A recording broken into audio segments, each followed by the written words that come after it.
Welcome into Rogue Football. I'm your host, Jordan Lugo. Thanks so much for tuning in today. Right now, we have got our Carolina Panthers 2024 7-round mock draft. First mock draft for a team that does not have a first-round pick in the 2024 NFL draft. Here we've got a couple coming down the pike. But look, Carolina Panthers' new head coach, Dave Canales. They keep Ejiro Evero on the defensive side of the ball. I really love what they have going on in the coaching staff. Canales has been a little bit of a quarterback whisperer as of late. He helped Geno Smith get it going in Seattle, helped Baker Mayfield have a resurgent season in Tampa last year. Being a head coach is certainly not the same thing as being a quarterback coach or even an offensive coordinator. But you got to like getting someone like Dave Canales to come in and help try to get Bryce Young on track in his young career. A quarterback who you invested a ton of capital in, and a quarterback who I still believe in, right? Commonality between Seattle and Tampa. Very good wide receivers, right? You do get Deontay Johnson in here from Pittsburgh. I think that was a very good addition for them. You have Adam Thielen as well, who is a reliable veteran, even if he is up there in age, can still get the job done. You know, maybe a Mingo can take a step forward. Maybe Terrace Marshall, who I've always liked. But I really feel like I need one more guy for Bryce Young I can feel really good about, to feel like I'm giving him a chance here in 2024 to really take that step forward. This roster, though, it really is not bad on paper. I think they did a good job in free agency. I think they can get competitive fairly quickly with the defense not undergoing major changes, and then Dave Canales coming in to take over the offense. Like I said, I do believe in Bryce Young. This is a team that did spend a lot in free agency. They only have about $8 million left in cap space, so they're going to be pretty much done dipping their toes into the free agent market. They can make a little move here or there, but nothing big moving forward in all likelihood. No first round pick, as I mentioned, but 2 seconds and 6 total picks in the top 142 makes you feel pretty good. 7 picks overall.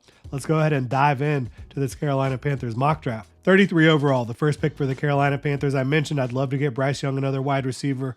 I am not jumping off the Keon Coleman bandwagon. There's been a lot of folks that kind of pushed him down the board, but if you're able to land a Keon Coleman at 33 overall, this is a guy that might have the best hands in the class, one of the best contested catch guys in the class. At 6'3" and 215 plus pounds is what he plays at. He's got twitch, and he's not the best separator at this point in his career. No, he's not. But he can go up and get the football like no other. He can have reliable hands. I think Dave Canales can figure out a proper usage for him in year one. And again, because you have Deontay Johnson, because you have Adam Thielen, he doesn't have to come in and be the number one receiver off the bat. He can just come in and fill a role for you, and I think he could fill that role very well, whether that's as a jumbo slot, a guy who you move around the formation, get the ball to quickly, but you can also use him, again, in contested catch situations down the field. I think that Bryce Young is a much better quarterback than anyone Keon Coleman has played with, and let's not forget some of his separation metrics that really ding him, his profile, his projection, according to a lot of people, came when he was playing through injury at Florida State down the stretch in 2023. He also wasn't playing with a great quarterback, in my opinion, in Jordan Travis. And then after Jordan Travis got hurt, sure, Travis is a good college quarterback, but he doesn't play on time. He's not the most accurate, does not have the biggest arm. So I think Keon Coleman, at 20 years old still, a very young prospect, incredible athlete, in my opinion, even though you see the 4.6 40, he's still very explosive. I would love to land him at 33 overall for the Carolina Panthers. Give them a nice 3-headed monster at receiver. And then you do have some depth now, talking about Terrace Marshall and Jonathan Mingo, guys who you can feel good about trying to grow in this Dave Canales offense. And I think that you have a good situation now with your wide receivers for Bryce Young to throw the football to. At 39, I know the Panthers brought in Jadeveon Clowney. I would still like to see them add another edge player to really fortify this pass rush. You know, Derek Brown is a stud on the interior. I absolutely love that for them. They've done some good work beefing up the defensive front. Edge, Marshawn Kneeland out of Western Michigan. I love this guy. He has a rare profile, very good length, very good strength, incredibly agile and quick. He's difficult to keep off of quarterbacks, right? He's got explosiveness off the football. He is nimble when he's, in hunt mode, right? When he's chasing down quarterbacks and ball carriers. A lot of edge players, easy to avoid because they don't have the best lateral agility or quickness. That's not Marshawn Kneeland. He has the length, the tackle radius, the quickness to track down ball carriers, to track down the quarterback in the backfield retreating away from him. I think Marshawn Kneeland is going to be a steal in this draft, even if he is taken, close to the top of the second round at 39 overall. I think he's going to be a high impact edge rusher for a long time in the NFL. And then at 65 overall, I mentioned I do like the defensive front, but Chris Jenkins still on the board at 65 overall. He is a legacy player for the Carolina Panthers, and he's a tremendous run defender, a guy who has great athleticism, length, and strength within his frame, pass rush upside that you do see on tape the flashes of. I would love to land him and really just kind of stamp it that we're going to have a very good defensive front for a long time here in Carolina.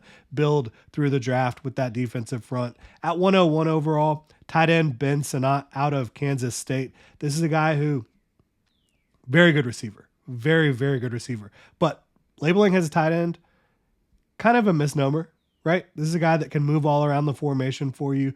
Good athlete, very good receiver, good blocker, utility player. Another guy that Dave Canales can use as a safety valve for Bryce Young, someone who has reliable hands and is going to get open. You talk about building out this receiving core, building out these skill position players for Bryce Young to throw the football to. I think you have two very reliable sets of hands now in Keon Coleman and Ben Sinnott. Adam Thielen, very reliable. Deontay Johnson separates at a high level. I think you're building a group that you can feel very good about. At 141 overall, center Tanner Bordellini out of Wisconsin.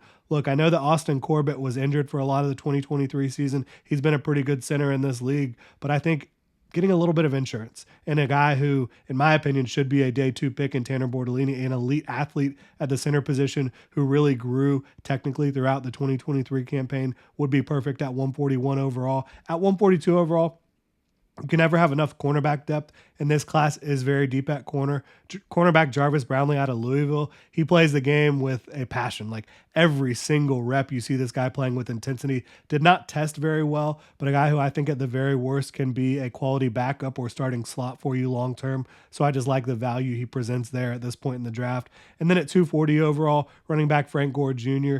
I think that you've got a couple guys you feel decent about in the backfield, but I think Frank Gore Jr. could come in and push both Miles Sanders and Chuba Hubbard and potentially steal a lot of reps because he's not as big as his dad, but he brings the same level of intensity to the running back position, that lateral quickness, the ability to cut and make people miss, the contact balance, the explosiveness. It's all there for Frank Gore Jr. I think this is the type of draft class Carolina Panthers fans should be fired up about. You obviously add two quality receiving options in Keon Coleman and Ben Sinnott, two reliable players that Bryce Young can really feel comfortable establishing an early connection with to complement what you have in Deontay Johnson and Adam Thielen in 2024. And then continuing to build out that defensive front is critical with two very talented players that have the ideal athletic ability, strength, motor, and finish in Marshawn Nealon and Chris Jenkins. I'd be fired up if I was a Panthers fan about this one. If you are a Carolina Panthers fan, please let me know what you think in the comment section below. If you enjoy the content here, please like, subscribe, hit that notification bell. That's the easiest way for you to support this channel. Really appreciate y'all tuning in. Have a good one.